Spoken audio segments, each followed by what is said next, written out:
பார்க்க போதா அது இல்லைன்றதுனால வெளிநாடு போயிடுறான். வெளிநாட்டுக்கு போனா எங்க இருக்கிறார் மாப்பிள்ள? சவுதியில இருக்கிறார். இவங்க சவுதியில இருக்கிறார், கட்டார்ல. இவங்களோட வசனம் எப்படி தெரியுமா? கட்டார்ல, துபாயில. துபாய்க்கு சவுதி கட்டாருக்கு போய் பாருங்க எப்படி இருக்கிறாங்கன்னு வழங்கும். துபாயில கிங் பகுதி இருக்கிற மாதிரி, அப்துல்லா இருக்கிற மாதிரி இருக்கிறாங்க. அவங்க இங்க இருக்கிறத விட கேவலமா இருக்கிறாங்க. போன உடனே கேட்டரிங் போறாங்க, இறக்கிறான். எத்தனை பானை? 100-200 பானை. வீட்டுல வந்து திண்ட பிங்கான கழுகாத. அங்க போய் என்ன நடக்கும்? யாரோ ஒருத்தன் சாப்பிட்டு போனதை எல்லாம் இறங்கி இறங்கி கழுகுவான். அன்றைக்கு அவன் என்ன செய்யறான்? அவன் இவனை மாடு மாதிரி தான் பாப்பான். ஒரு சில நல்லவர்களை தவிர சல்லி கொடுத்து இவனை எடுத்துக்கிறான். சரியா கீரை டைமுக்கு வேலை நடக்கணும், ஓய்வு எடுக்கலாம்.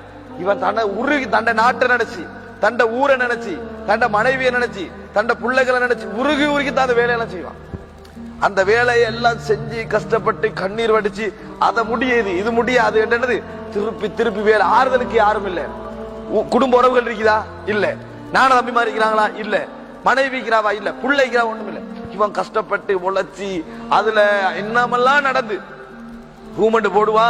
5-6 பேர் தங்குற ரூமா இருக்கும். ஒத்த நேபாள், ஒத்த வேண பங்களாதேஷ், ஒத்த இந்தியா, ஒத்த பாகிஸ்தான். பல மொழிகள், உணர்வுகள் வேற, குணங்கள் வேற. எல்லாத்தையும் சமாளிச்சுக்கண்டு ஒத்தன மனைவியோடு வாழ்கின்ற நேரத்திலே இவ்வளவு பாடுபட்டான். இவங்க எல்லாரையும் சமாளிச்சுக்கண்டு அவங்களோட குண இயல்புகள் எல்லாம் சமாளிச்சுக்கிட்டு காலம் போகும். இப்படி எல்லாம் உழைச்சி கஷ்டப்பட்டு எல்லாம் முடிஞ்ச உறவு பெருநாள் கிட்ட வரும். பெருநாள் கிட்ட வரும். எப்படியாவது ஒரு 1000 ரியால் 1500 ரியால் எடுத்து 30,000-40,000 ரூபாய் பெருநாளை போடணும். 2-3 நாளைக்கு வந்து போட்டுருவான். போட்டு சல்லிய போட்டாச்சா வீட்டுக்கு எத்தனை வந்து சேரும்? 40,000 அனுப்பிக்கிறாரு. இங்க இருக்கிறவன் பாப்பா மாசம் 15,000 தானே சம்பாதிக்கிறோம்.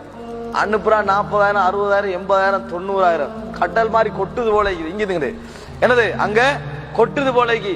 நானும் போறேன் வெளிநாட்டுக்கு. இவரு என்னது நானும் வெளிநாட்டுக்கு போறேன். அப்புறம் ஏஜென்சியை தேடி அலையிறது. இப்படி அவன் அனுப்புறத பார்த்து அவங்க என்னது இவன் எல்லாத்தையும் பெரிய சீங்க பொட்டிகளும் அது இதுவும் சேர்த்து அனுப்புவான். மனைவி நினைக்கிறா அப்துல்லாட ஃபுல் ஃப்ரெண்ட் போல இவரு. அவன் அனுப்புறானே இவ்வளவு எங்குது யார் வந்தாலும் பார்சல் ஃபுல்லா அனுப்பி வைக்கிறான்.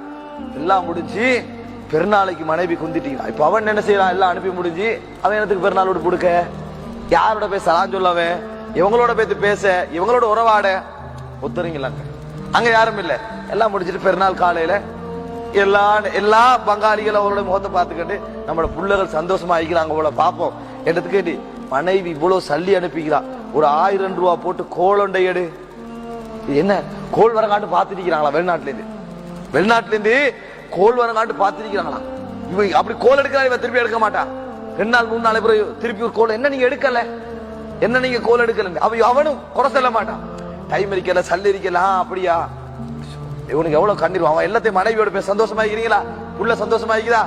மனைவி நீங்க சந்தோஷமா உடுப்பெல்லாம் எடுத்தீங்களா? அவருக்கு எடுத்தீங்களா? அங்க போக கட்டாயம் இங்க போங்கன்ட்டு போனை வச்சா அழுதுருவான். எத்தனை பேர் அழுதிக்கிறாங்க தெரியுமா? நான் பெருநாள் ஒரு தடவையில இருந்தேன் அவர்களோடு. அந்த நிமிஷம் தான் அந்த உணர்வுகள்லாம் சரியா வழங்கிச்சா. அந்த அந்த கணவன்மார் படுற கஷ்டங்கள் இந்த பெருநாள் அங்கதான். அந்த நேரத்துல அந்த அந்த அந்த ஒரு சின்ன ரூமுக்குள்ள அத்தனை பேரும் அந்த தனது மனைவிமாரையும் தன்னை பிள்ளைகளை நினைச்சு படுற வேதனைகள் இருக்குதானே.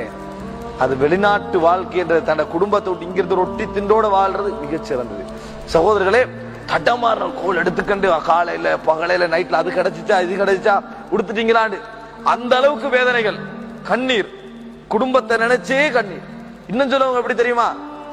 வந்து உம்ரா விசால வந்து பாஞ்சி வேலை செய்வாங்களே, திருப்பி பேத்துக்கல ஊருக்கு போற எண்ணம்.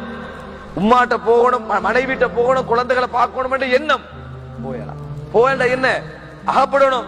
அகப்பட்ட தானே போகலாம். அகப்பட்டா கூட அங்க அதையெல்லாம் 1000-2000 பேர் அகப்படுறதுனால அதை ஒரு தொழிலா மாத்திட்டான். இப்ப அதை ஒரு தொழிலா மாத்திட்டானு. ஷரபியாட ஒரு பாலம் ஒன்று இருக்குது. அந்த பாலத்துக்கு கீழே வைத்து குந்தி கண்டிக்கணும். இங்க அதை பிரிச்சு வச்சுக்கிறாங்க. இங்க பங்காளிக்காரங்கள, நேபாளிக்காரங்கள, பாகிஸ்தான்காரங்கள, இந்தியாக்காரங்கள எல்லாம் இருந்து கொள்ளணும். போலீஸ் ஜீப்பால வரும் அல்லது பஸ் வரும். யார எடுத்துக்கிட்ட தெரியுமா? 500 ரியால் இருக்குதா பிடிச்சிட்டு நாட்டுக்கு அனுப்புறதுக்கு. சட்ட படிப்புல தூக்கி எல்லாரும் அனுப்பாம இவ்வளவு பேர் இருக்குதா வந்து என்ன செய்வான்? 1000 ரியால் 500 போலீஸுக்கு இவனுக்கு 500 போலீஸுக்கு இவனுக்கு. அப்பதான் அவன் எடுக்கிறது. அப்ப அதுல நினைச்சவன எடுக்க மாட்டான். அப்ப அவன் போறதுக்கு கூட இயலாம். சட்டத்தாலை போல ஒன்றுக்கும் போகலாம. பெருநாளையும் குடும்பத்தையும் உறவுகளை நினைச்சு படுற வேதனைகள் வந்தரங்களை விளங்குமா சகோதரர்களே? அப்ப அவன் வரக்குள்ள என்ன நினைக்கிறான்டா, நம்ம நல்ல வீட்டுக்கு சாப்பிடுற மாதிரி சிவங்க பொட்டிகளையும் அதையும் இதையும் எடுத்துட்டு வருவோம்னு நினைக்கிறான். வந்தா மனைவிமார்கள் அவருடைய வேதனையை கொஞ்சம் அந்த இடத்தில் புரிந்து கொள்வது கிடையாது. பெருநாள் நாள் வரும் சகோதரர்களை ஒரு தடவை ஒரு கோல் எடுத்து சந்தோஷமா பேசுவோம், என்னத்தையாவது சொல்லுவோம் என்பதெல்லாம் கிடையவே கிடையாது. அவங்க படுகின்ற வேதனை, நெருப்புக்கு முன்னாலையும் அது போன்ற இடங்களையும் மாடு மாறி உழைக்கிற வேதனைகள். சகோதரர்களை சிலர் வேலை செஞ்சு முடிச்சுட்டா, கஷ்டப்பட்டு உழைச்சு வேலை செஞ்சு முடிச்சுட்டா, சம்பளம் கொடுக்குறான் இல்ல. ஒரு நாள் 2 நாள் 3 நாள் போற, 4 நாள் போறீங்க, 2 நாள் கிட்ட வருது, வீட்டுக்கு அனுப்ப வழி இல்ல. மனைவியில கோல் அடிக்கிற வந்துட்டு எங்க அனுப்பலையா, வரலையா, என்ன நீங்க என்னது சவுதி போனி பேசாம இங்கிக்கலாமே, இதெல்லாம் விளங்கப்படுத்தலாமா? இப்ப போன்ல அதெல்லாம் விளங்கப்படுத்த இயலாது. அப்ப இது 2 3 நாள் 4 நாள் 5 நாள் 6 நாள் அலைஞ்சி வழி இல்ல. பக்கத்துல உள்ளவன் ஒரு 200 ரியால் வச்சிருப்பான், சரி இந்த 50 ரியால் அனுப்பு வீட்டுக்கு, 50 ரியால அனுப்பிடுவான். என்ன 50 ரியால் 1500 வரும் நினைட்டா, இப்படியே ஒரு 5-6 படி மாட்ட 50 ரியாலை எடுத்து வீட்டுக்கு அனுப்பி வைப்பான். அது ஒரு 10,000 வந்து சேரும். 10,000 அனுப்பிட்டாரு. அல்லது என்ன 10,000 அனுப்பிக்கிறீங்க, 10,000 என்னத்துக்கு போதும் ஒரு வசனம். அப்ப இல்ல இவ்வளவுதான் இந்த பயன் இருக்குது, ஒரே கட் போன. அப்ப இந்த நேரத்தில் அந்த கணவன் யார்கிட்ட அழுகிறது, யார்கிட்ட வேதனைப்படுறது, யாருக்கு அந்த எத்தனை அழுகைகள் அழுதிருப்பார்கள் தெரியுமா? எத்தனையோ பேர் இங்கிருந்து அங்க போய் அங்க கலாச்சாரத்தை பார்த்து மாறல, விரக்தியில சிகரெட்டுக்கு பழக்கப்பட்டான்.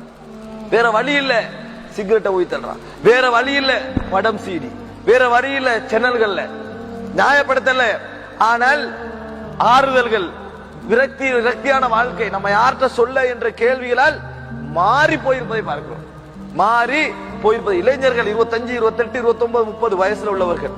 சகோதரர்களே, இந்த கஷ்டமெல்லாம் பட்டு தண்ட புள்ளையும் என்ன கேள்வி வேண்ட கோல் எடுத்தா, உடுப்பு வாங்கிட்டீங்களா, பிள்ளைக்கு ஸ்கூலுக்கு அனுப்பிட்டீங்களா, என்ன ரிசல்ட், நீங்க சாப்பிட்டீங்களா, அந்த வீட்டுக்கு போனீங்களா, இவங்கட வீட்டுக்கு போனீங்க, இதான் அவன் கேள்வி.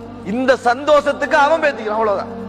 யாருடைய ஒரு சந்தோஷத்துக்காக ஒருவன் போய் உழைக்கின்ற உழைப்பின் சகோதரர்களே. ஆக அதனால் ரசூலுல்லாஹி ஸல்லல்லாஹு அலைஹி வஸல்லம் சொன்னார்கள், ஒருவர் ஒருவருக்கு சுஜூது செய்வதாக இருந்தால் மனைவியை நான் கணவனுக்கு சுஜூது செய்ய ஏவி இருப்பேன், மனைவியை நான் கணவனுக்கு சுஜூது செய்ய ஏவி இருப்பேன் என்று ரசூலுல்லாஹி ஸல்லல்லாஹு அலைஹி வஸல்லம் அவர்கள் சொல்லி காட்டினார்கள்.